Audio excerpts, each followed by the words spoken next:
Your eyes can only perceive a tiny sliver of reality, a narrow band called the visible spectrum. Beyond this sliver lies a vast universe of light you will never see, from radio waves the size of buildings to gamma rays smaller than atoms. A bee navigates its world using ultraviolet patterns on flowers, invisible to us. A pit viper hunts in total darkness by sensing the infrared heat signature of its prey. Our reality is fundamentally filtered, defined not by what is there, but by the biological limits of what we are allowed to see. Your brain can be tricked into seeing colors that are physically impossible. Stare at a bright green dot for 30 seconds and then look at a white wall. You'll see a magenta afterimage. This happens because your green-sensitive cone cells become fatigued. Your brain, trying to find balance, creates the perception of green's opposite.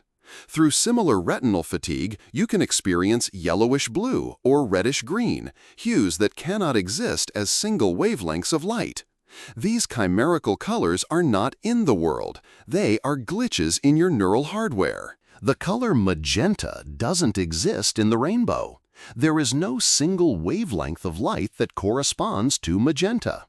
When your eyes detect high frequencies of light we call blue and low frequencies we call red, but very little in between where green would be, your brain has a problem. Instead of seeing a mix of red and blue, it invents a completely new color to fill the gap. Magenta is a fiction, a beautiful lie your brain tells itself to make sense of missing information. For some people, sensory experiences are crossed. This condition, called synesthesia, can cause someone to hear colors or taste words. The sound of a trumpet might be a piercing slash of red, while a piano melody could be a cascade of cool blues and purples. This isn't imagination, it's a genuine perceptual event, likely caused by extra neural connections between sensory areas of the brain. It demonstrates that the quality of an experience, like redness, is not tied to a specific stimulus. Your brain can assign it to almost anything.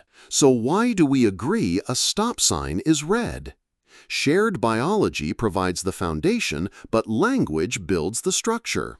We all have similar cone cells, so we have a similar raw experience. Then our culture gives us a word for it, red. But some cultures categorize colors differently.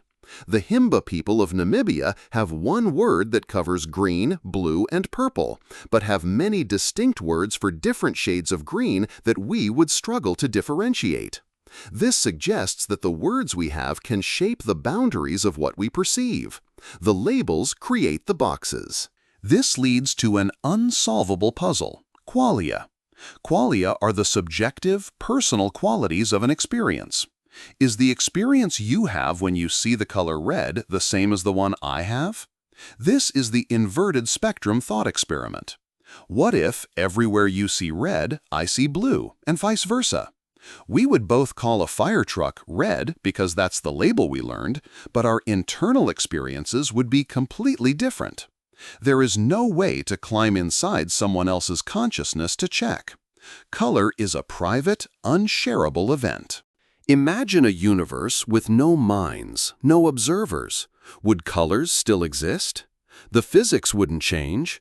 An apple's surface would still absorb most wavelengths of light and reflect those around 650 nanometers. But red would not be there. Red is the translation of that 650 nanometer wavelength by a conscious mind. Without a mind, there is only colorless energy and matter. The vibrant world you see is a useful hallucination, a rich user interface painted by your brain over the stark black and white code of reality.